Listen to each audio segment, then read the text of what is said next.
Welcome to Fully Booked, the bookish podcast where I'll chat about all things book and reading related. Whether you're new or a pro reader, there's something for everyone to learn. I'm here to help you on your reading journey and find that next great read that will keep you fully booked.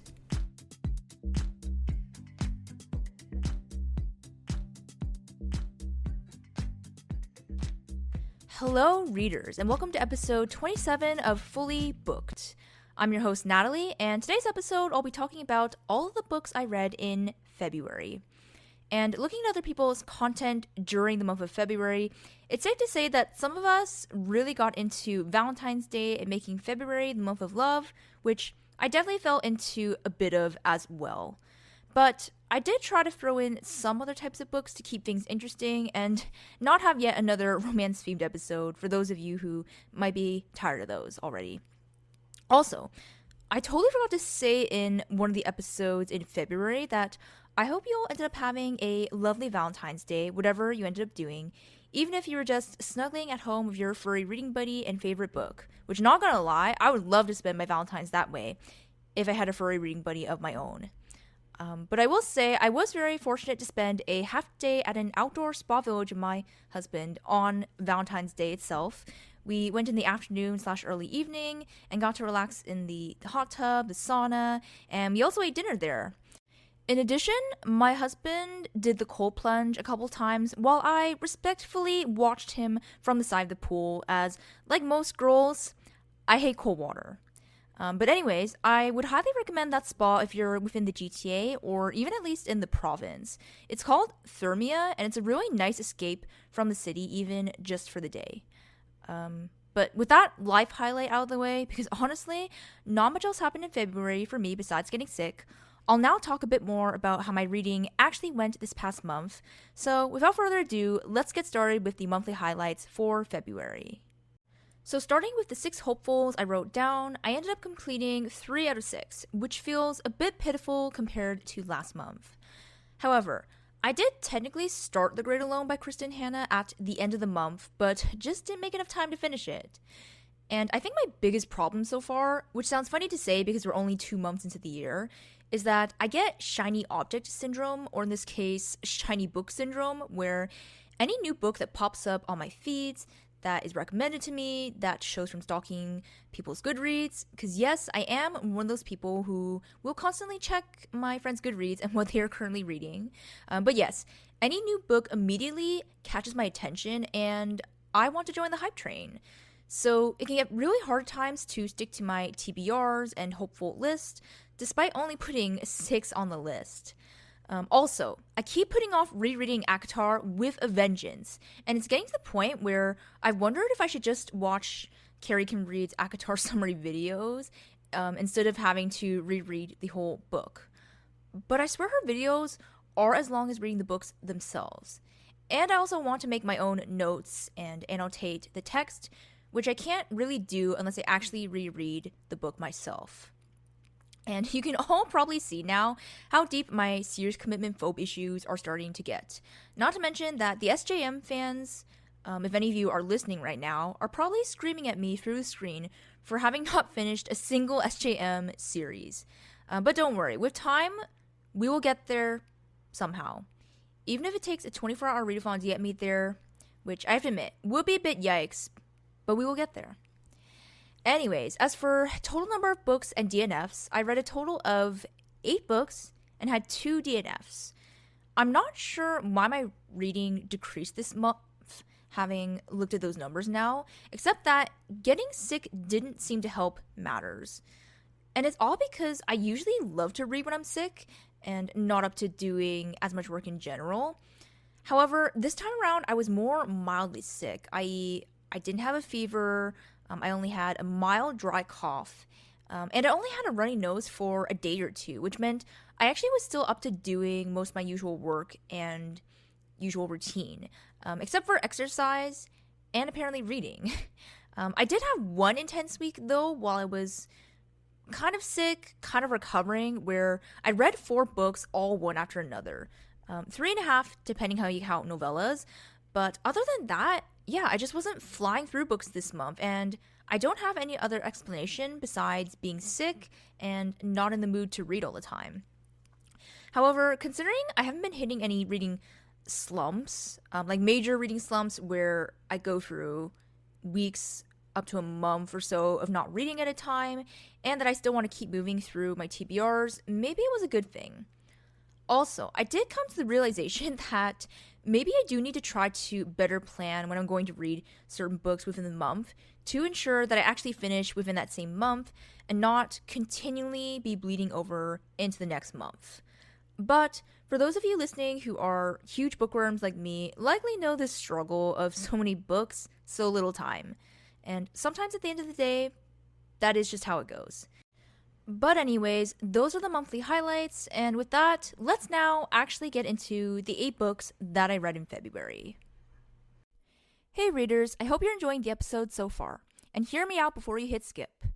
I'm so grateful for all my listeners who are with me on this reading journey, and I'd like to ask that if you haven't yet, please leave a rating and review as it helps others find the podcast. Also, please consider supporting the podcast financially as it helps me bring you more exciting content, and you'll get some extras like bonus and subscriber-only episodes, early access to new episodes, and much more. The link to donate will be in the show notes below, or you can go to buymeacoffee.com/fullybookedpod. Thank you so much again for choosing to listen to Fully Booked, and now back to the episode. Alright, so the first book that I read in February was The Rom Commers by Katherine Senner, which I rated 3.5 stars, and I rated half of a chili pepper. So I haven't talked about this author too much on the podcast, except in the episode I released about 2 weeks ago, where I did talk about some no spice authors. But I've personally been very excited to give Katherine Senner a try, and I heard a lot of people liked this one because it was supposedly more rom-com-y than her other titles, which would make sense given the title.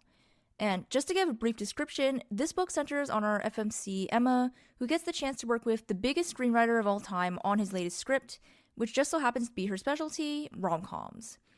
So she flies out to LA, and her first encounter with Charlie Yates goes less than well, and you can probably guess how the rest of the story goes from there. So, despite the lack of spice and the characters having more of an emotional connection, I was a bit disappointed by this book. The dialogue between our two mains felt very awkward throughout for some reason, and I just didn't feel the chemistry between them for most of the story. And I found the FMC addressing the readers, I guess kind of breaking that fourth wall a little bit, and for some reason that took me out of the story too much, which I do realize that maybe it was supposed to have like some sort of effect on us, like to make this story feel more realistic, but it didn't really work on me, whatever the point was supposed to be. Anyways, additionally, I found the MMC and FMC's behavior towards each other in this story very annoying, and felt like they were going in circles around each other many times throughout.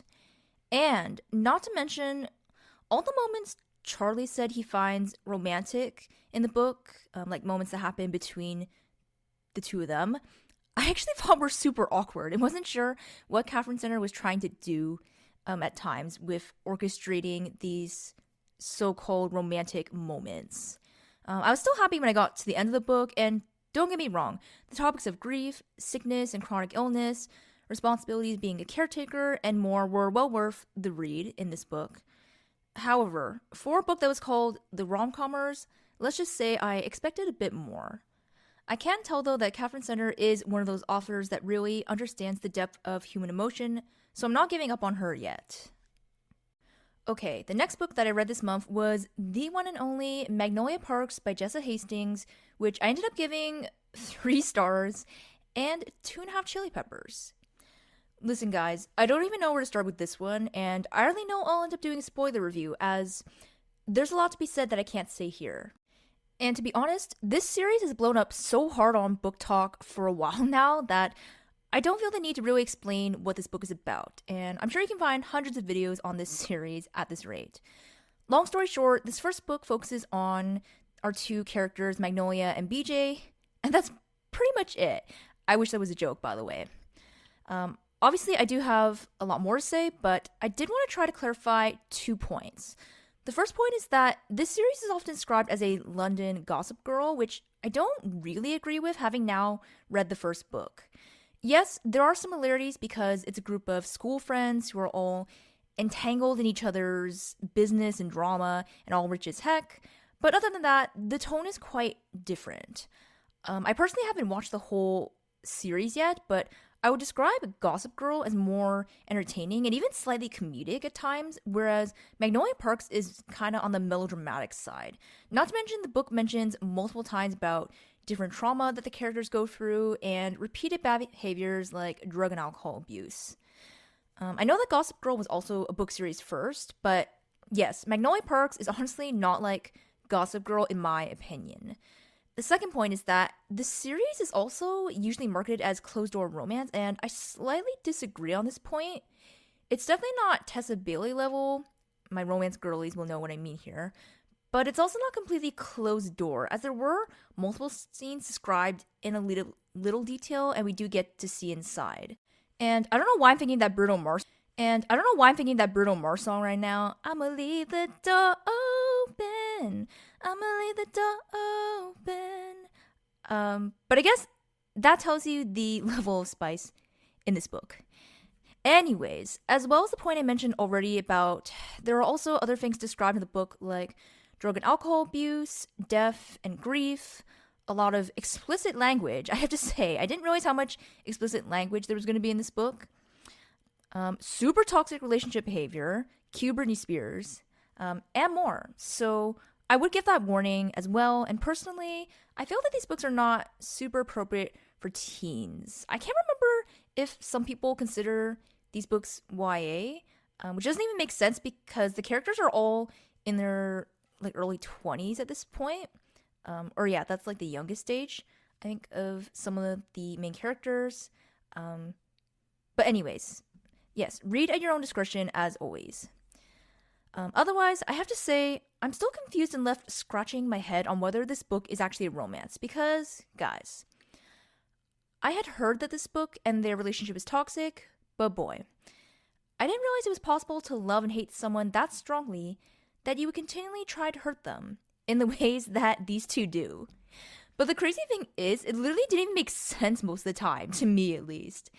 And this might be a shocker, but there was a very obvious solution to all their drama, which was to just be together. I mean, yes, it's a little more complicated than that, but at the end of the day, if they truly are the great loves of each other's lives, then why wouldn't they just want to end up together? I don't know, that's it. That's all they had to do. Anyways, this review is getting a bit long, so I'm going to wrap up and say that my journey with this series will be continuing as I do want to see what Daisy Hates is all about and whether that story will give some redemption to this Magnolia Parks series or not. So, the next book on the completed list for this month is Ruthless Vows by Rebecca Ross, which rated 4 stars and gave 1 chili pepper. Now, I think my opinion is going to echo many others in that I didn't enjoy this book as much as the first book. However, I still enjoyed it to an extent. The ending did bring a lot of closure to the overall story and for each of the characters. However, there wasn't as much action going on in this book up until the last 5 chapters or so, I would say. I was also a bit confused on why we didn't get as much background on the gods and the reason for their fighting in the last book, but we did in this book. It just felt a bit out of order to me. And this plot definitely involved more sort of waiting and scheming on each of the MC's parts, which wasn't always interesting to read about, as well as the romance was definitely lacking in this book, which it makes sense given what happened at the end of the last book, but it was still a bit of a letdown for me. And my biggest criticism of this story, though, has to be the very last plan they made and carried out, as it felt like to me they left a lot of room to fail and be caught. Like, I didn't really understand how they thought they were going to be able to sneak around and be able to carry this plan out, and I guess that's all I can say without giving too much away. But on the flip side, the writing was still divine in this book, and it would have been nice to get more beautifully written letters like we did in the first book, but I was still satisfied. Finishing this duology has definitely piqued my interest in her other Elements of Cadence duology, which I believe is set in the same world as Divine Rivals, although you can correct me if I'm wrong. Anyways, overall, if you like romantasy with beautiful writing, not too complex of a world or magic, and your love language is words of affirmation, this is a great duology to dip your toes into fantasy. Okay, we're gonna keep switching gears with this next book that I ended up completing, which was The Favorites by Lane Fargo, which I ended up rating 3.75 stars, and I gave 1.75 in chili peppers because there were technically a few romantic scenes that occur in this book, but for the most part, this book actually is closed door. Now, I have to say, this book was the pleasant surprise in February, especially as this was not on my planned TBR initially. And I believe I saw a lot of people online saying this book is like Carrie Soto meets Magnolia Parks and describing it as a sports romance. But personally, I don't think that description is quite right. At least, it definitely wasn't a sports romance to me. I would describe it as more Carrie Soto, heavily TJR inspired. She even mentions TJR in the acknowledgments in the back of the book, but instead set against the backdrop of Ice Dance. And it's only slightly Magnolia Parks since the MCs do have a heavily toxic romantic relationship. But yes, in general, this book focused a lot on the ice dance / figure skating part where we see our two MCs, Katarina and Heath, go through about a decade of competing and skating together and against each other. We also get to hear a lot from the secondary characters as this book is told sort of in a similar style to Daisy Jones, Hello Again TGR, where each chapter had an interview section where you'd get to hear commentary on each of the events being told from the perspective of the rest of the characters. Otherwise, I would say I felt like this book had an equal amount of plot and character development where there was a lot of drama unfolding in the storyline, but we also get to see each of the characters learn a lot from all the different events, their past mistakes and hardships. The only reason I didn't end up rating it 4 stars was personally, I didn't think the writing style was that well done to merit 4 stars. But this is probably a bit more of a personal bias, to be honest. Oh, and one more side note, I speculated that this was very loosely inspired by Tessa and Scott, which, if you aren't Canadian or don't keep up with figure skating or anything, they are a pair of legendary Canadian Olympic ice dancers, so similar to Katarina and Heath. And I say loosely as I only found one article where the author cited inspiration from Tessa and Scott, and perhaps surprisingly, I remember reading before that Tessa and Scott were never romantically involved, despite what people thought. But anyways, this was a pleasant surprise read overall, and I would highly recommend if you are a fan of TJR's contemporary sports or athlete-themed novels. Okay, next up in February, I read The Crash by Frida McFadden, which I ended up rating 2.5 stars. I was a little surprised how low I ended up rating this one, as while Frida McFadden is not my favorite thriller author anymore, I have still enjoyed her books a lot in the past, and this one I finished in 2 days despite not enjoying it. However, I'm not sure if her quality is declining a bit, as this one really didn't work for me compared to her earlier books like The Housemaid and The Locked Door, which, again, I really enjoyed. I just thought the FMCs were poorly written in this one, especially in terms of their thought processes and behaviors. Half the time, their motives didn't make sense to me, and specifically, I would say for Tegan, she was very inconsistent. Like, one moment, she'd be panicking that she was going to be killed, and then the next, she'd just be like, yeah, everything's going to be fine. And given the premise of this book, I know I would not have been okay with what was happening. Also, to give you an idea for those of you who haven't heard of this newest released, we have our FMC Tegan, who is 8 months pregnant, and she gets caught driving in a snowstorm and inevitably ends up crashing her car. Then, somewhat Misery Stephen King style, a man finds her stranded on the road and drives her to his house, where his wife offers to care for her until they can get her to a hospital, because her foot got injured from the car crash. As one would expect, they don't take her to the hospital right away, and Tegan is now stuck in a hostage situation. Now, normally, I feel like hostage trope thrillers can be done well if you have, say, a very resourceful and heroic kidnappee against a very cunning and sinister kidnapper, but as I've already alluded to or mentioned, that was not the case in this book. So anyways, I have heard that a couple of her backlist titles are good, so this might not be the end of the road, and I might try to read a couple more of her titles. But in terms of this newest release, and as for snowbound thrillers, if that is what you're looking for, I would not recommend this one. And now, moving on to a very cute novella I had the chance to read, which was The Fall Risk by Abby Jimenez, which ended up rating 3.75 stars. And just so you guys know, this one had no spice.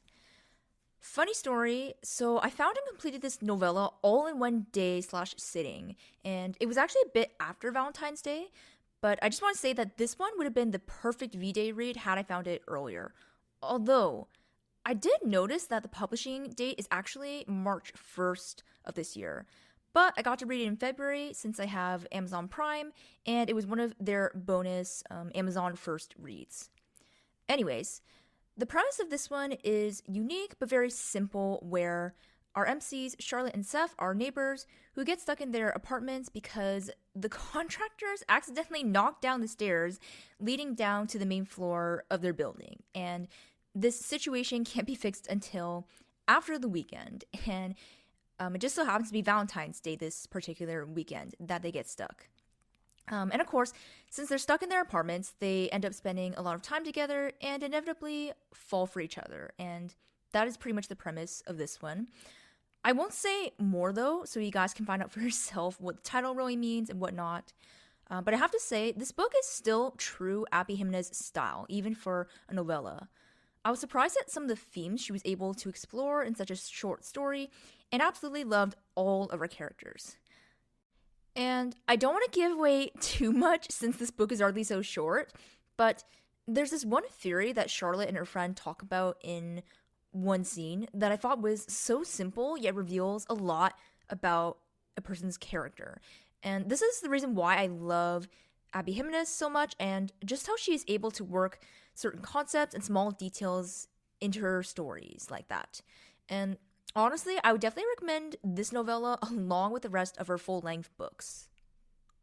Alright, next up on the list is a full-length romance, and also one of my highly anticipated releases of the year, and that is Beg, Borrow, or Steal by Sarah Adams, which I ended up rating 3.75 stars and gave 2 chili peppers. So I will say, I'm a bit surprised I didn't finish this one earlier in the month, especially as, based on the cover alone, it looks super cute and appropriate for Valentine's Day. But part of me knows the reason I saved this book was because I can always count on Sarah Adams to deliver on a sweet, fluffy romance whenever I just need a bit of a transition book or palate cleanser in between, I guess, some of the fantasy and other, heavier quote books I was reading. However, I would say this one was actually a bit less fluffy than the previous two in this When in Rome series, in my opinion. And if you haven't heard of this series, we've basically been following Noah and his 3 sisters in the town where they live of Rome, Kentucky. Repeat. Kentucky, not Italy. And so far, each book has been about each sibling's romance. So the last 2 were about Noah and Annie, respectively, and in this one, we follow the eldest sister, Emily, and her longtime rival, Jack, who has just moved back to the town after ending his engagement. And in some unfortunate circumstances, Emily has accidentally sent her boss the manuscript of her very steamy romance novel and needs Jack's help deleting the email before it's seen, as she doesn't want to get fired from the school that she teaches at. And that's pretty much the summary we're given, but the story definitely went beyond this initial premise, which I wasn't really expecting, and I thought we would actually take more time to pull off the heist that, again, was the initial premise in the story, but we didn't really go there. Some comments I want to make here are the vibe of the relationships and our MCs overall in this book felt different compared to the last 2. I felt like we saw more of a sweet side of the characters and how they acted towards their love interest, versus in this book, we saw more witty banter, as well as seeing past pains arise for both Emily and Jack, as individuals and in their what ends up to be blossoming relationship. And while I wasn't used to the slightly different tone in this story, I did enjoy this slight change of pace for Sarah Adams. And personally, while this book was technically a little open door, it was still enjoyable for me and not graphic or cringy at all. My only complaint with this book was I feel like her characters usually have some sort of lovable side to them, even the side town characters like Mabel, for instance. And I felt Jack's dad could have been a little less one dimensional in this story, as it didn't really fit with the portrayal and just the way the rest of the characters were written. Otherwise, though, this is another Sarah Adams book that I would recommend, and I really can't wait for the next and apparently last book in this series to come out, which I'm assuming that this one is finally going to be about Madison and James. And for the last book of February, which ended up being a surprise read, we have Out of the Woods by Hannah Bonham Young, which I ended up rating 4.25 stars, and I gave 2 chili peppers. So, funny story with this one. I have had a copy for quite a while, since last September to be exact, as I initially got access to this book as a NetGalley arc. But for some reason, this book didn't stand out to me that much over the past couple of months, and I just kept putting off reading it. Boy oh boy, do I wish now I had picked it up when I initially got it last year, especially because seasonally, the timing would have been so perfect to read this. Also, second note that I didn't realize this was the interconnected standalone / follow-up to Out on a Limb, which is probably one of her more well-known titles, that of which has also been on my TBR for a while to say the least. Of course, you don't need to read them in order to fully understand the storyline, but perhaps it's better if you do, if you want to know, I guess, over the sort of the overarching storyline and character development. But anyways, to give a summary, this story focuses on Sarah and Caleb, our high school sweethearts who have been married for over a decade, but they've started to hit some rough patches and are questioning how to progress forward in their relationship. So they end up embarking on a week-long hike / couples retreat to get away from the busyness of their everyday life and get reconnected with each other. And I think that's pretty much what Goodreads will tell you, but honestly, I didn't expect how deep we were going to dive into the topic of being a caretaker for a parent at such a young age and all the different struggles that entails. I think HBY, just trying to abbreviate her name here, did a great job handling these topics with care and grace, and just the way she presented each of the characters in a very real, honest, and raw way. And in addition to Sarah and Caleb's relationship, which I really enjoyed in this story, there was also an emphasis on strong female relationships, which again I also enjoyed. And TBH, after reading this book, I would almost describe HBY as the alternate, more comedic Annabelle Monaghan, who you all know by now that I also love all of her adult romance books. The only thing I will mention though is that the 2 scenes, isn't spice scenes, that occur in this book get a bit intense. And to me, it almost didn't fit with the rest of the sort of narrative and tone of Sarah and Caleb's relationship. It almost got cringy, TBH. Maybe that was just me. But if you're okay with that or glossing over those scenes, then the rest of the book is truly amazing. And not to mention, the most important thing of all, that I've heard a lot about Hannah Bonham Young in the past in the online book community, and it's probably because a lot of other booktubers that I watch are American, and no one has been talking about how our girl is Canadian. And I really wasn't aware until I started reading this book and then looked it up afterwards. So of course now, I really have to continue reading all of her backlist titles, and judging from some of the descriptions I read, it'll be hard to pick which one to read next, as they all cover a variety of different interesting topics, such as limb difference, caring for disabled siblings, etc. And those are all my reviews for the books that I read in February. But before we wrap up, I wanted to quickly go over my DNFs for the month. And maybe I will just need to make this a regular section of the monthly wrap-ups, as at the least from this past month, I felt very passionately about the 2 books that I ended up DNFing and wanted to briefly touch on each. Although I will say the ideal goal is, of course, to have no DNFs each month. And what was sad about these two DNFs specifically is that I started and DNF'd both of these books in the same day, within the last week of February. So I almost nearly had 0 DNFs this month had I not impulse picked up these books. And I feel like this happens often with books that I pick up on an impulse just to try and complete one more book within the month. I don't know if anyone can relate to having that urge to being near the end of the month thinking they can finish one more book, or if that's just me. Anyways, maybe this is a lesson to not pick up books for that reason alone and just continue reading the books that I've already started, even if they bleed over into the next month. So with that being said, let's dive into first The Let Them Theory by Mel Robbins, which I did not give a rating. And I'm going to say, in general, my DNF books are not going to have a rating unless I got at least 50% of the way into the book, because yeah, that's just my personal bias, preference, whatever you want to call it.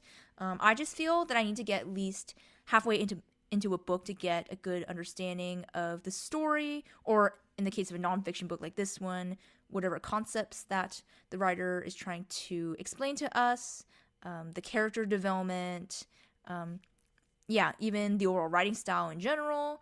That's just the marker that I've set to be able to rate a book.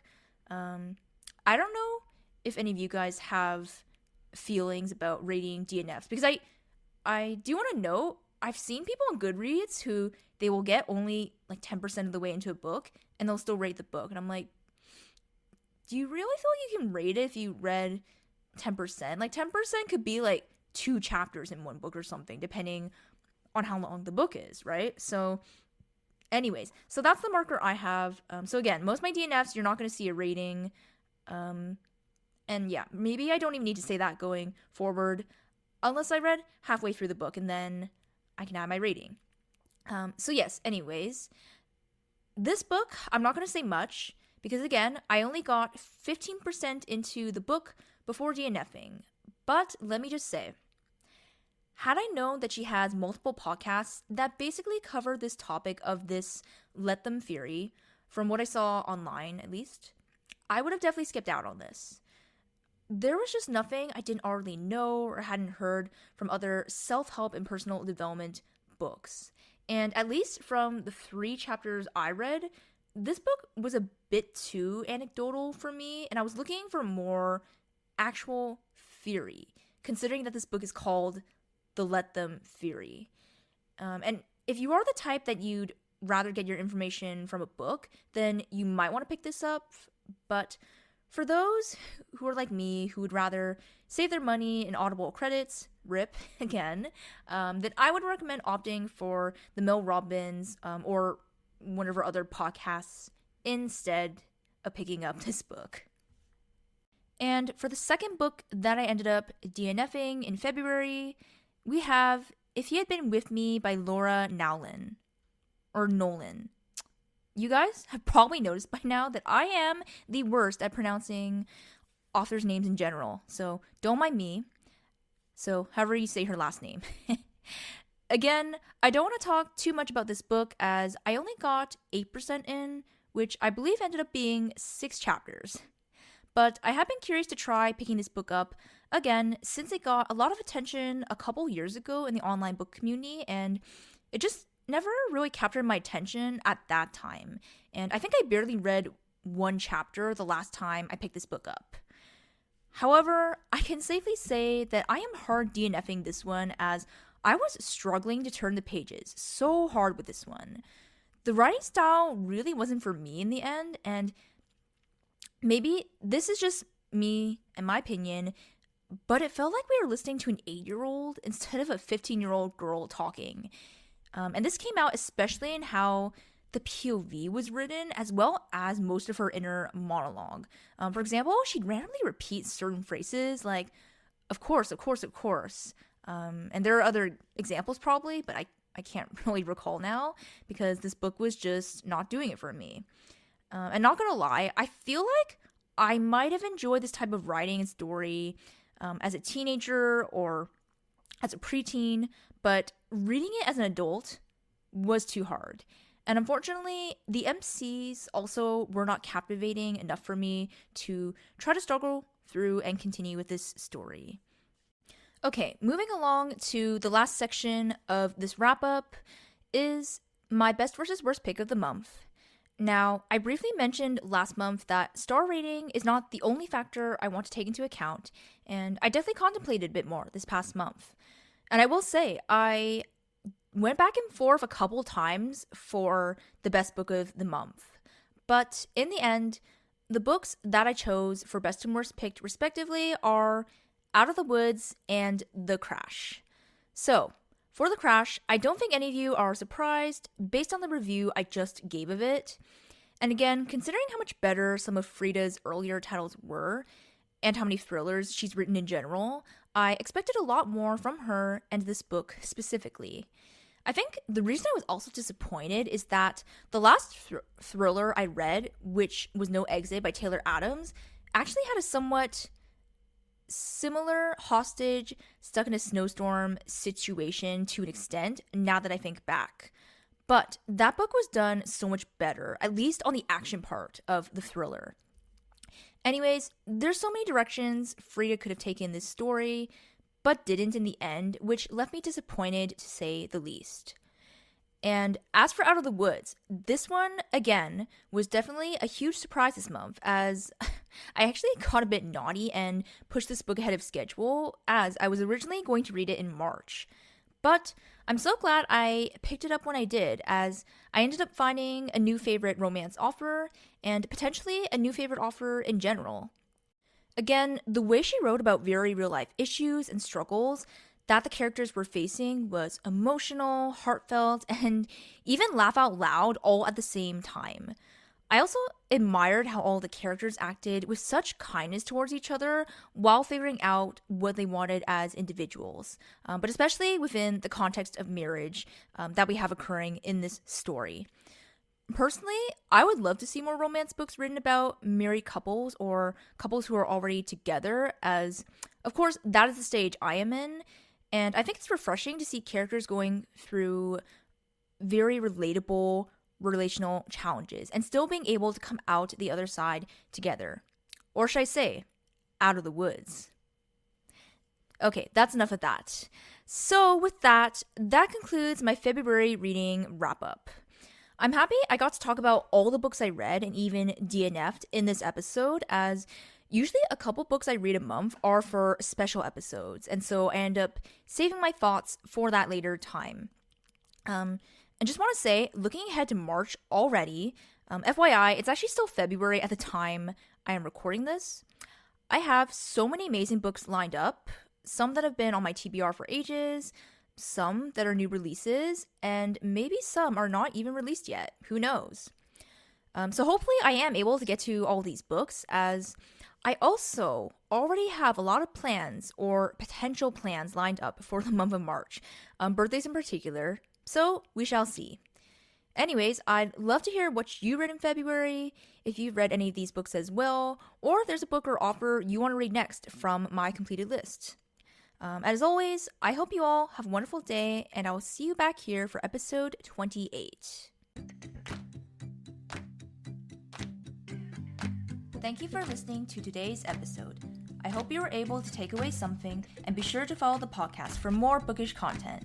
Until next time, stay fully booked, and I'll talk to you soon.